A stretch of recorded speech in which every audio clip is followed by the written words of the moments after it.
welcome to my channel. Today in this video I want to talk about something that I have recently been doing with my dogs, which is nose work.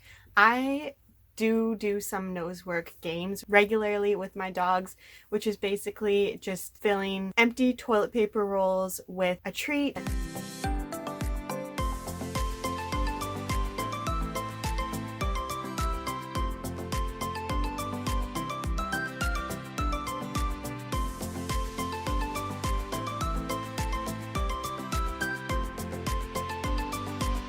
Closing each end of the toilet paper roll by turning them in, and then hiding those around the house and letting my dogs sniff them.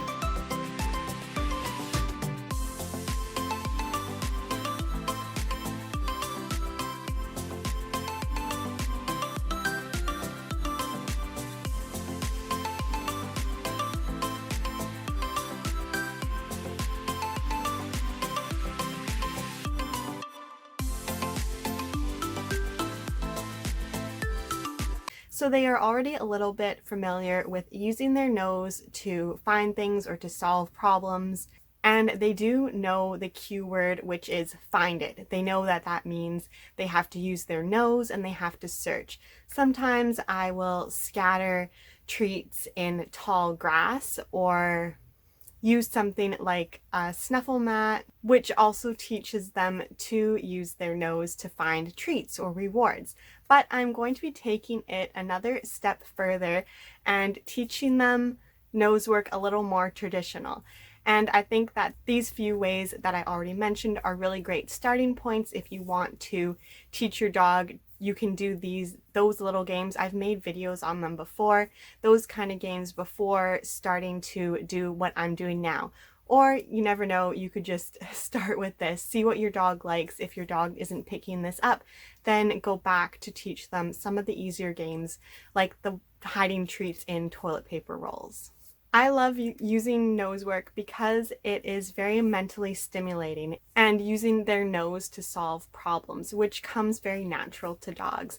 All dogs are good at this. All dogs can do this. All breeds, all sizes, all personalities. There are also a lot of benefits for doing nose work with your dogs. There are cognitive benefits, physical exercise, training, and behavior benefits. So nose work helps your dog build their confidence, so they're less timid, less fearful, less shy.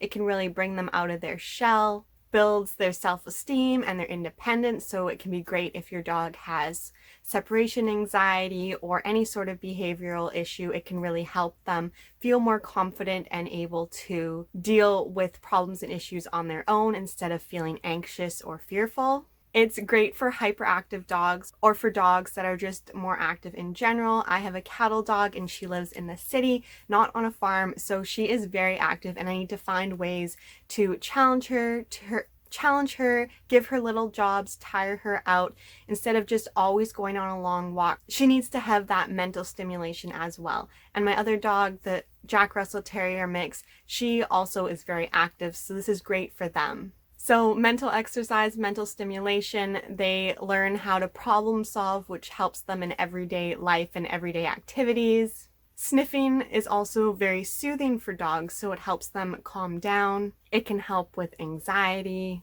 It gives your dog a job. Like border collies and other types of dogs, they need jobs. They need something to do. They need to feel purposeful. They need a job. And this is a great way to give them a job, give them a task, give them something to do that they can feel proud of, like they have a meaning, something to do, a job. Dogs find it really fun and really rewarding, so you can't go wrong with that. And it's a really great bonding activity. It can really grow your relationship with your dog, which is great if your dog is adopted or you're trying to strengthen your bond and your relationship, which really helps with training. Before I get into what I'm doing, I just want to mention that I'm not doing this competitively and I'm not training my dog for real nose work like sniffing out drugs or police dog work. They will be doing similar things to this to train their dogs, but I'm being very kind of relaxed and slack. And if you really go into compete with dogs and really take this on as a sport or something, there will be a lot more rules, a lot more steps, and things will be a little bit differently, but what I'm doing is based off what people do for those types of competitive sports or police work. This is more just a relaxed, fun game, nothing professional following strict rules. So first, depending on your dog and their activity level, you may need to take them out for a short walk before you actually get started training them or teaching them these nose work kind of games. This is just so that they get some of that extra energy out and they aren't too excited and they're able to pay attention and actually learn. Start nose work in their home, inside, and then after you can expand it to maybe your backyard or around your home, and then after you can go in even a larger space. But start small first in an area that they're really familiar with, so your home, even just one room in your home, is perfect. To start, there are going to be different levels or different stages. So the very first stage is to hide treats inside boxes in a room. So you might pick 5 different boxes, cardboard boxes, and put a treat in 2 or 3 of those boxes. So 2 of the boxes will be empty, and then just let your dog kind of loose and let them find the boxes with the treats. When they find or you realize that they know there is a treat in there and they try and get the treat out, you can then help them by rewarding them. So giving them another treat or opening up the box and giving them the treat inside that box. You can also use Tupperware containers or any sort of container that you can hide the treat where your dog can't see it, where they have to use their nose to smell and seek out the treat. This is very similar to what I mentioned when I hide the treats in the empty toilet paper rolls and hide them around the house. So it's the same sort of thing, but you're just starting first with the boxes visible. So you're not trying to hide the treat and the box. Like I would hide the treat and the toilet paper roll and put it like behind corners. You're just leaving it all flat out on the ground so they can see it right away. And you'll have some of those decoy empty boxes. At first, you may need to actually help your dog out and point to the boxes with the treats to show them what they are supposed to do or show them that there is something interesting in these boxes. After a few times, they'll realize that there are treats and there is something to do. They'll get that they're supposed to find the treat. And then once they understand what they're doing, you can start to label it with a cue word. I use find it. So when I say find it, they know to sniff and search and that there's something they need to find, a treat somewhere hidden to find. Let your dog lead and follow their lead. Let them take charge and just kind of help them out by giving them maybe little gentle hints by pointing or standing near where the treat is hidden and keeping them in the general area so it isn't too challenging. Over time, your dog will get better and better at this, and eventually they will need no hints and no cues and no help from you. Once they're really getting it, you want to challenge them. You want to make it harder. So use different containers.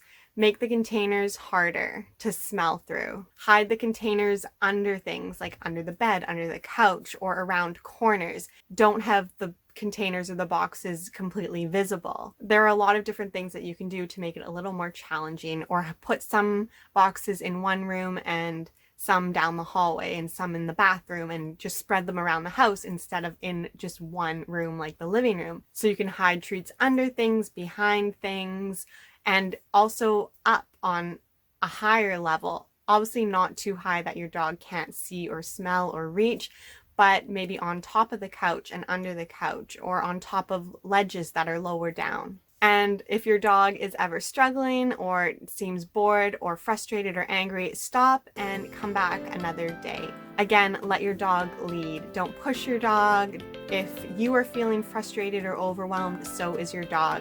So stop right there and come back to it. It's a process and it will take a few tries before your dog can learn and know exactly what to do. All dogs are different. They all have different learning speeds. Just let your dog lead and have fun. Go at your dog's pace. Let them figure it out. Once your dog masters that, which my dogs already have, we're going to go on to the next step, which is what I will now be doing with my dogs for the first time. This is called pairing a scent. I'm going to dip a Q-tip in essential oil. In competitive nose work, they start with birch oil. So that is what I will be using and what I will be doing. I'm setting this up in a room without my dog, and I'm being really careful to not get the scent on my hands. It's even suggested that you wear gloves, and don't let the dog smell the scent anywhere else unless you are practicing nose work. Keep this scent novel. And now, instead of cardboard boxes with treats, I'm going to be using smaller containers with a Q-tip or a cotton swab inside these containers. Make sure that there are some holes in the container so the smell can obviously get out. Now, instead of just having a treat in a box, you'll have a treat on top of your box with the Q-tip inside the box. So every time your dog finds that box with the Q-tip inside, feed them the treat that is on top of that box.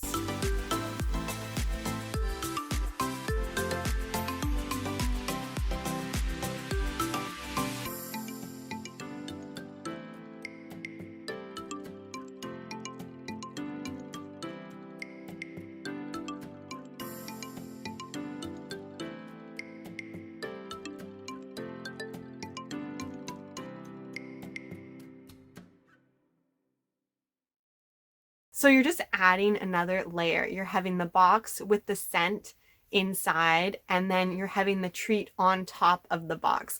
So they're still searching for the treat, but now every time they smell the treat, they're also smelling the scent, which in my case is the birch oil. There are a variety of scents that are suggested to use with dogs, and this is the scent that is suggested the most often, and also the one that competitively trainers and dogs start with. So I would just recommend this because that's what I've learned from my research.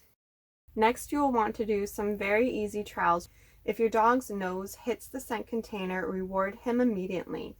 Repeat this several times until your dog seems confident.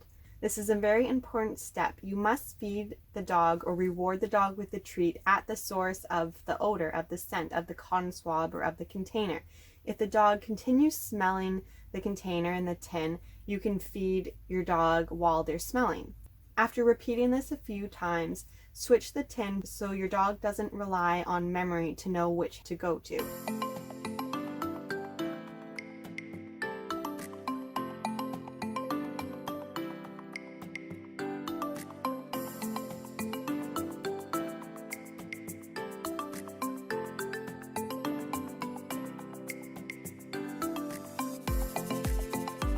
When you're ready to move on, your dog should be able to identify the scent few seconds, 3 times in a row.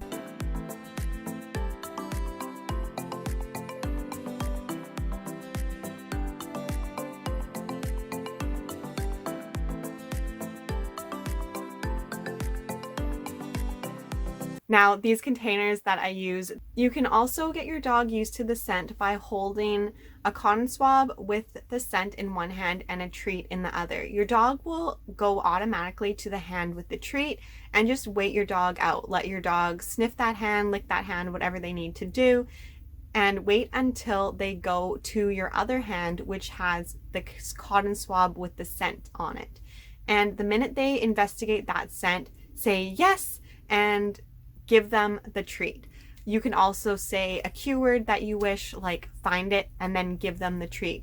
So they know that whenever you say find it, they need to find that scent. So once your dog is familiar and knows that this is the scent that they need to smell, you can put your Q-tip or your cotton swab in the container and then have some containers that don't have this smell. So I'm going to start with 3, 1 with the scent and 2 without.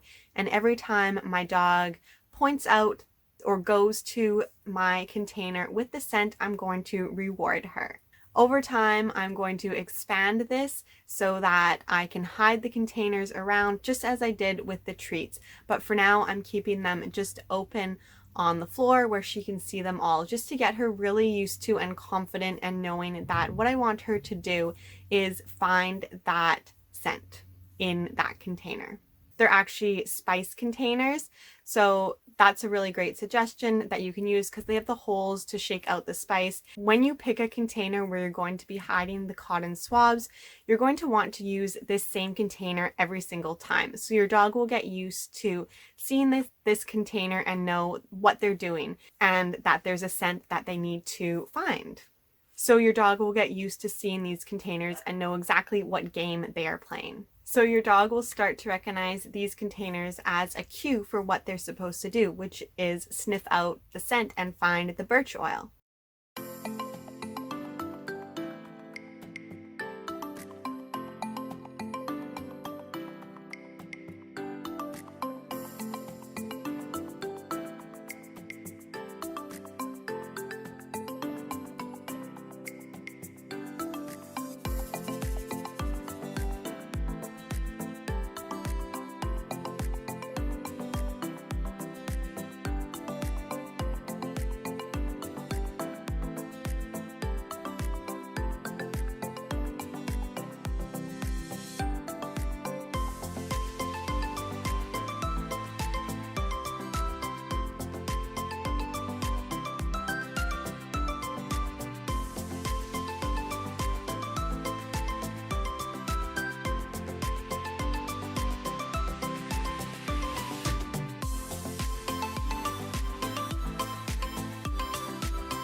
Let me know if you try this with your dog or if you have any tips or suggestions on scent training, and I'll see you in the next video. Bye.